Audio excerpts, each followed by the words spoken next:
This demonstration we're going to have a look at how we can manage multiple recipients.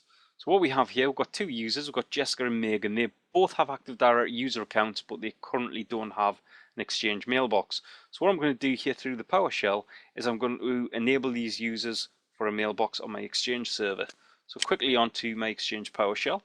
I'm just going to do a quick query, and as we can see, these two users are a member of company Fourth Coffee, and what I want to do is just enable them with a mailbox on my Exchange server. Next thing to do then is type in the query that will allow me to do that. So into PowerShell. So as we can see, I've typed in the get-user, the filter for the Fourth Coffee users, and what we're going to do here is enable the mailbox on database mailbox 1. We've now run that command, and as we can see here, we've got Megan and Jessica have their aliases within Exchange. You can see the server they're on, and they have unlimited quotas at this point here. So that allowed me very quickly to just use the PowerShell just to modify two users. Now that could have been a couple of hundred users, a couple of thousand users, really everything would have been the same. Next thing we'll have a look at here, we'll just have a look at using scripts to create user accounts. So in the case of this company here, what we're doing is we're working in education. So one of the things that we do is very regularly we get apprentices coming in the company and leaving the company. This would be a very quick way for us to take a CSV file and then use that CSV file to allow us to import users very quickly into Exchange.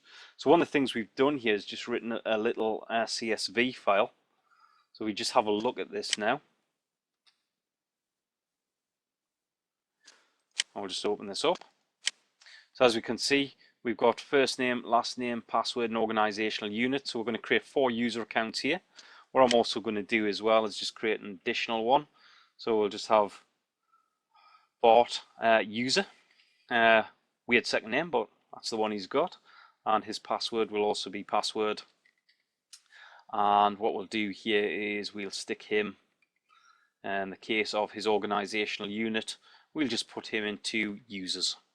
So we're going to use these to actually create our list of user accounts. So I'll just save this off.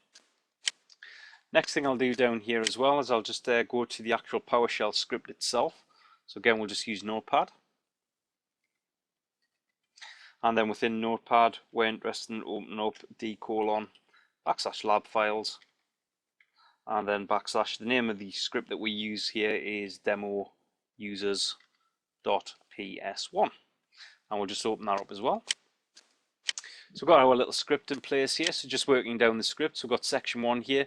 We've got define the database for new mailboxes. So we've got our variable. We're going to create them all on mailbox database 1. We're going to specify the user principal name for all of the users as @adatum.com. We're then going to import the CSV file that we've specified. Working down here, as we work down here, we can then see that we're just going to run this continuously to create our users. We're going to create the new mailboxes and users.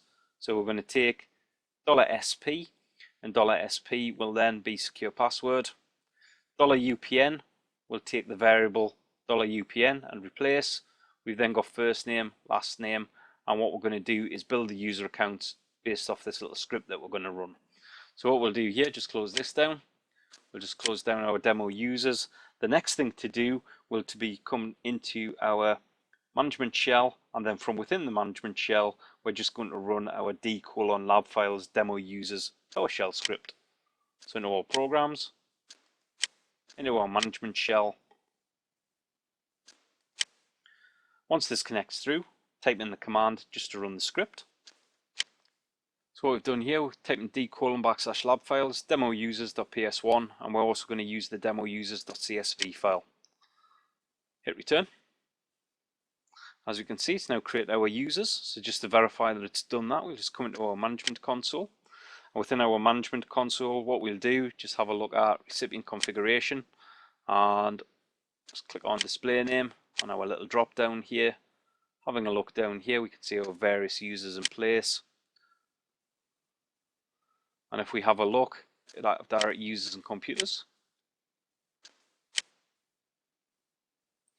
and then just have a look through here. Under users, we can see Bart, so Bart being one of the users we created. That's the end of the demonstration, looking at bulk management of Exchange organization.